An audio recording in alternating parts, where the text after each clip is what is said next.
Ahoy VC, welcome to the Personal Oasis. This is the Blind Island, and today I'm going to be entering into a contest for Cheap and Cheerful Records for his 800 subscribers.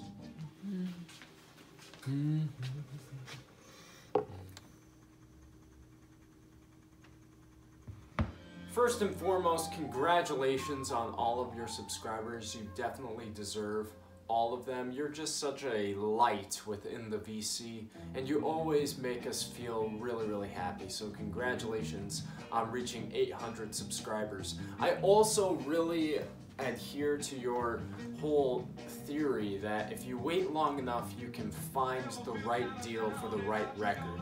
And I usually try to keep all of my albums below $30 as far as my spending is concerned, unless it's like a great deal on a super rare record. But then again, you can still find those deals on albums, and that kind of takes us into the contest. What he wants us to do is to share 10 albums that we've gotten that are under $5.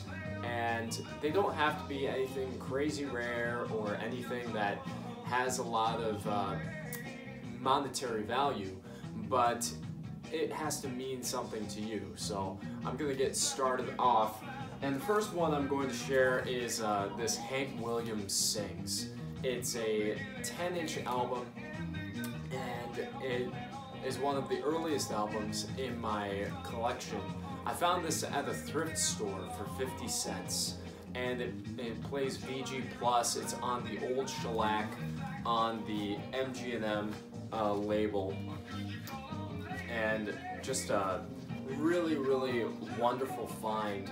I'm a big fan of classic country, and Hank Williams Sr. is the guy as far as country is concerned. With classics like I Saw the Light, Mansion on the Hill, and Wedding Bells, and A House Without Love.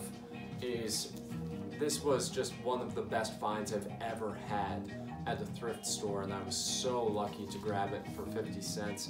Usually goes for around, I think the medium price is $50 on Discogs, but even then it's copies that are really beat, and I'm just glad that this is a playable copy that I found for a very cheap price.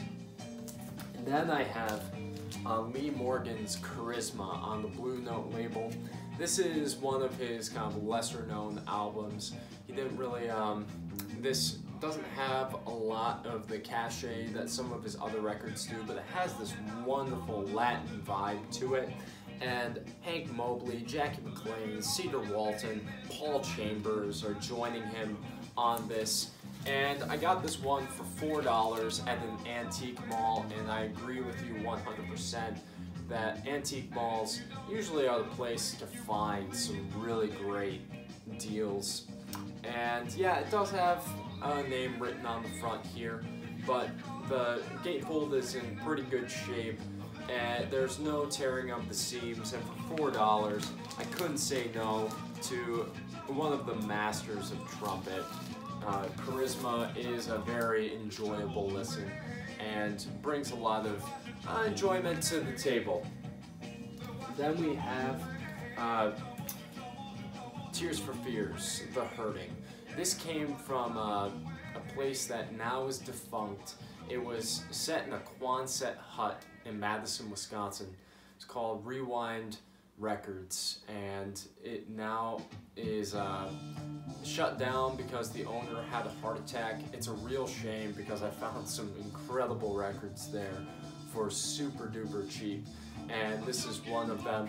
$2 for a near mint copy of The Hurting by Tears for Fears.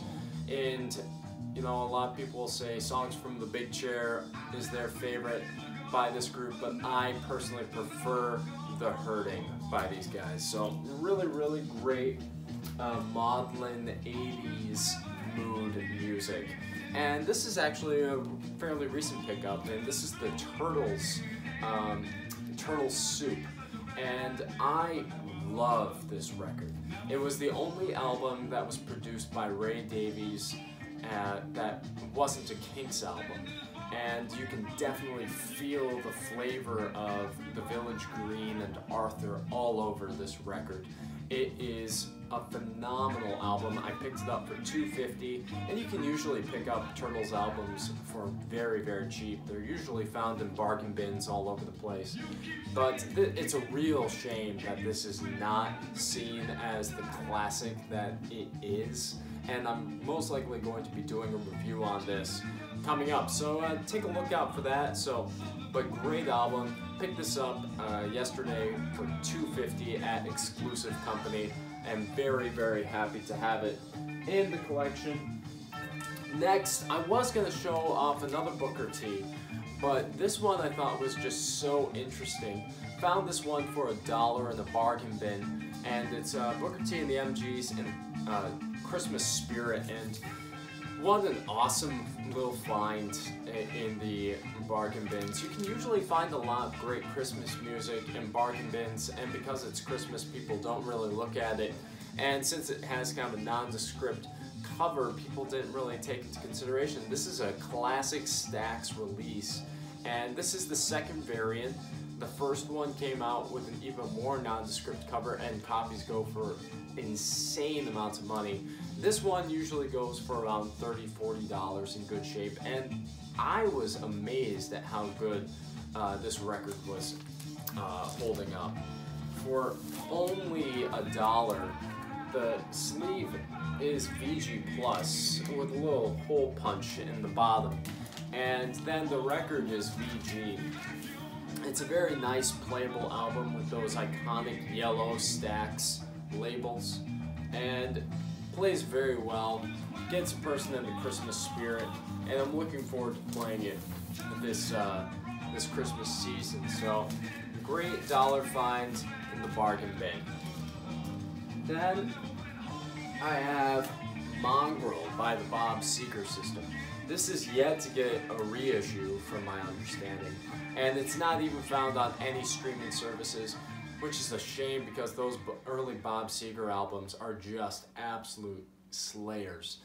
Very, very visceral, raw Detroit rock, and I picked this one up at the record store for $3.99, and it has a bit of an ugly cover, but man, the music that's within here is just phenomenal. Lucifer is a great, great rockin' song, and I highly recommend anybody who can stream it on YouTube, check out Bob Seger System.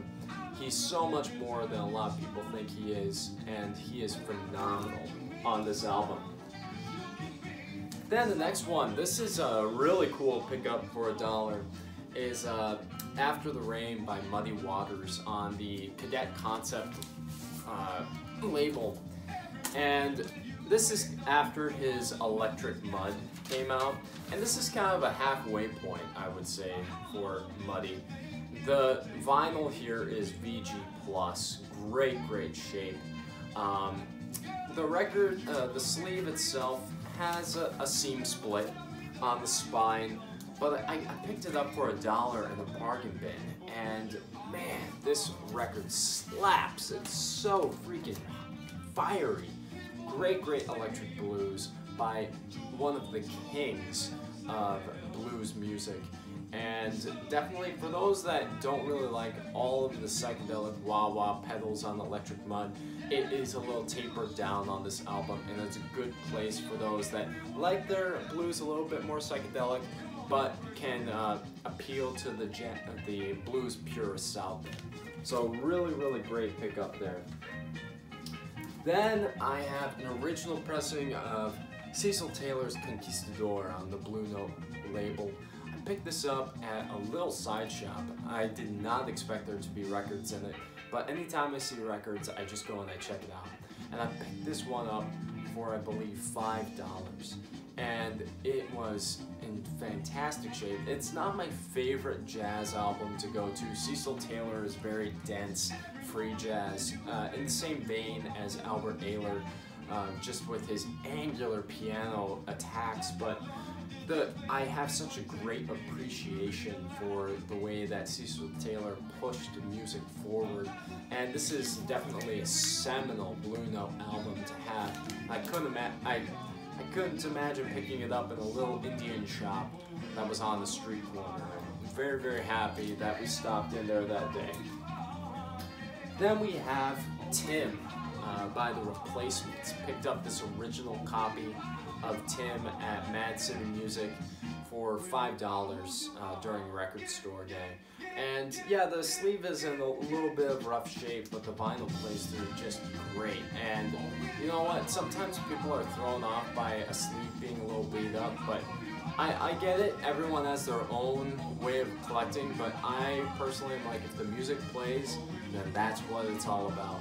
And this record definitely plays well, and it's my favorite Replacements album. Very happy to get it for a decent price. And then finally, one of the best cheap pickups I ever had was a Thelonious Monk with John Coltrane. An original Jazzland pressing for $4, and it plays through VG+. It does have a little name written in the front, but this came from a record store that normally is known for just selling new records, but they were having a street sale, I believe, downtown, and yeah, just showing you those Jazzland labels. And I just think that it's really, really great that these albums had so good. They're so good. And he had a bunch of used stuff out, and this was the one in the midst of moldering ABBA records and Carpenters and Barbra Streisand. This one was there, and I couldn't believe it. I picked it up, brought it to the table, thinking he might have made a mistake, but he's like, nope, you go right ahead, and picked it up for $4. Incredible pickup, and that has been really raising in price recently. I believe that its median price is at $64 now, so really, really cool stuff. I am really happy to join in on this contest. Again, congratulations on reaching 800 subscribers, and I hope that you all have a very cheap and cheerful day on your own personal oasis. Cheers.